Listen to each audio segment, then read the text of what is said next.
What's something you think the government does really well that doesn't get talked about enough?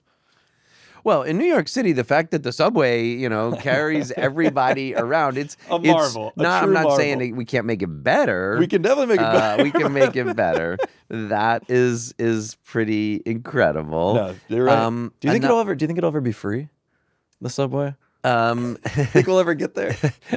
Let's go for free buses first, I guess. I want free trains. I think free transit would be great. I mean, a problem we have here, and this is part of what I'm going to go fight for in Washington, most places in the country don't have subways, and so getting the federal government to help with a free subway program, I think, is going to be hard. Your big train money. So I'm going to go try to make sure we get some more, so at least we can offer better transit and don't have to raise the prices to do it. One other thing I think we need to pay a lot more attention to than we are is our public schools, where I don't think people recognize how extraordinary an investment it is that we, take our tax dollars and then educate all our kids. Yeah. And that is going to need such a transformation in the era of AI. Scares me. Yeah, it's a scary time, but it's a time to refocus on, okay, what would you want kids to learn? Yeah. How will they learn to be creative and critical and How old are your children? Mine are 24 and 27. Okay, so they're done. Yeah. They're probably done being educated. I don't know what their plans are, but I mean, we'll see. They got through the public high school. Correct. Yeah. And I think about that all the time because my friends, I'm in my mid-30s, all my friends are starting to have kids, and I go, what's their education going to look like? It's going to look different than ours, that's for sure. It's going to look different than your kids look like. A lot different. And I just think, with the rise of AI and the cuts to the Department of Education that have been happening, I just don't know.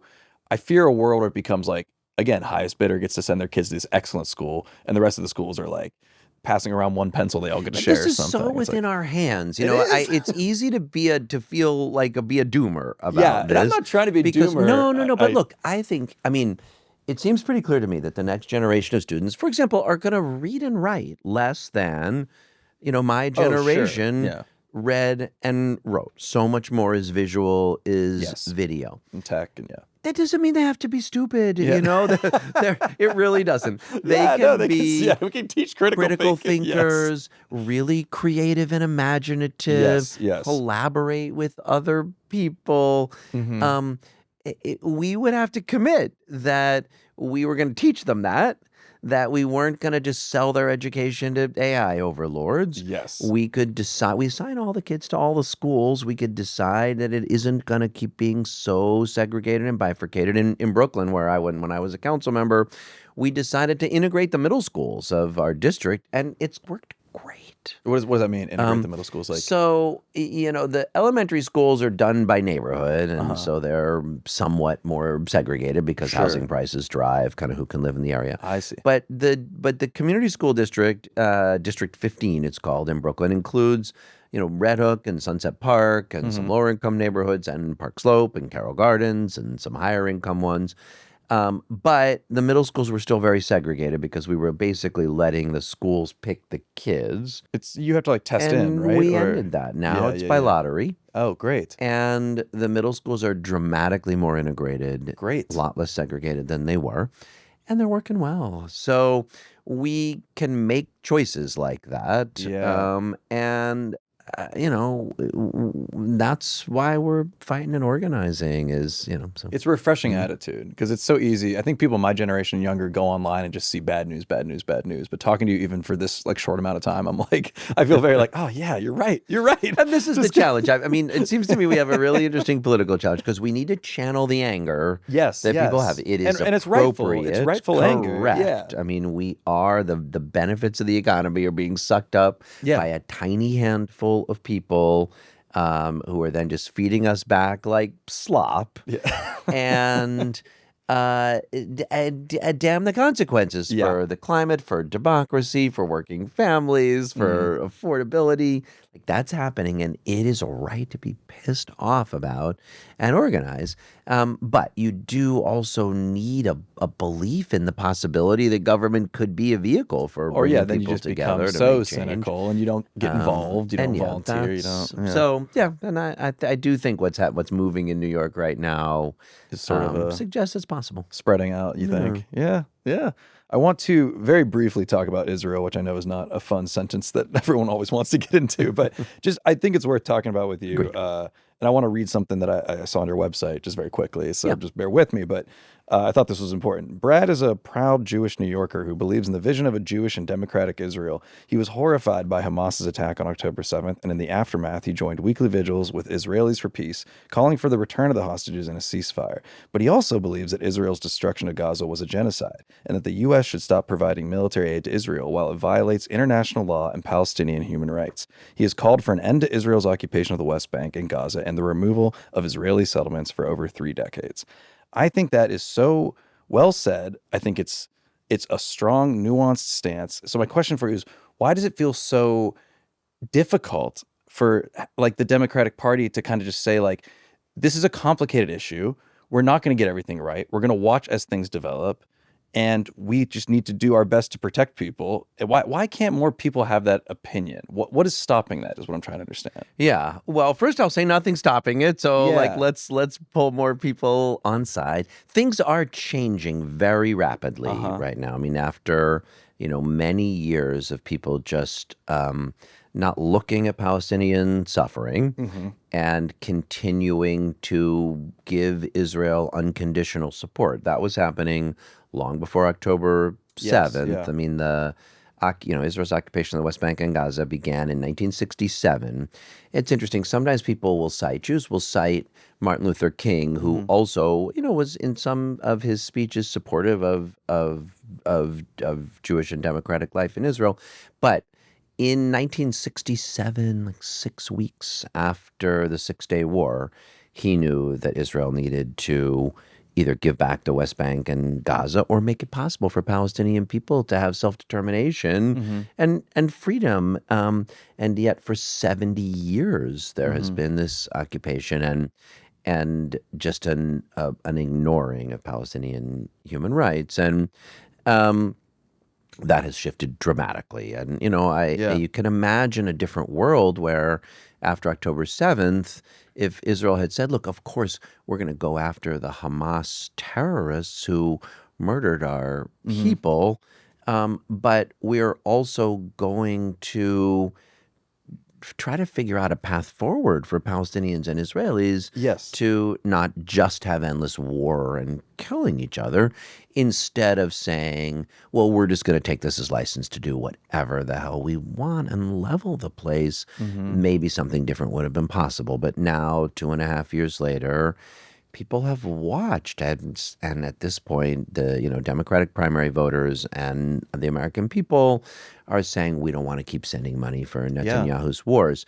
Now, the pendulum then sort of swings very rapidly in the other direction, and then it becomes easy to say, well, now I'm just on the side of the Palestinians, and, that's how it will be, instead of saying, okay, yes, of course we need to end Palestinian suffering, to rebuild Gaza under Palestinian leadership, to flood in humanitarian aid, to stop settler terrorism in the West Bank, to end Israel's now occupation of Lebanon. But also, that's because we believe in everybody's right to self-determination and freedom and safety, Palestinians and Israelis. And people have gone through hideous conflicts and come out to the other side. They did it in Northern Ireland, even though it seemed like, Catholics and Protestants would not be able to.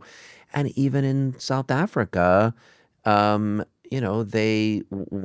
the end of apartheid came, white South Africans were not murdered in their beds. They found a way to reconciliation And coexist. grounded in the idea that everybody's human rights and self-determination has to be respected. So that is the only, to me, like the only possibilities here are endless war with back and forth, violence and killing, or a pathway to saying everybody there deserves human rights and safety and self-determination and freedom.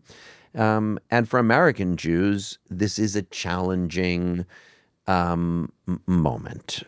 People are so used to identifying with Israel, seeing that as a critical part of our identity. And I think that, that's, there's some people that are going to say, my project is here. I'm American. Sure, I want to sure. fight for, rights here. But there's also going to be people who say, okay, I care about that place, Yeah, and but I think if that's a it's, reasonable way to feel. I'd imagine it's a very bad conflict inside. I mean, it's the way I feel. So, Yeah. because I'll be honest, I feel some complicity in that genocide. Mm, Even though I've been calling for an end to Israel's occupation sure, of the West sure. Bank and Gaza for 30 years, if you identify with that place, if you consider yourself in any way, some kind of Zionist, meaning you believe in Jewish life there, Hmm. then you have to look and say, I'm going to grapple with what's happening honestly. And to me, that's not different than your responsibility as an American to Yeah, yeah, say, I'm going to grapple with, the transatlantic slave trade. I'm going to grapple with the yeah. genocide of Native Americans. And my answer isn't abolish America, but it is fight every day for it to be and do better. And to me, that's how I approach the situation Yeah. there as well. I don't think Israelis will be safe until Palestinians are free, and vice versa. Hmm. And speaking up about it, like, it's not going to work if Yeah. everyone just thinks the world's divided into two Yeah, yeah, sides and yeah. you got to pick one or the other. Yeah. Well, You can, I'd imagine it's difficult for someone in your position as a Jewish American, as a Jewish New Yorker, to even just say those things on such a platform. Like, I'd imagine you get some flack, right?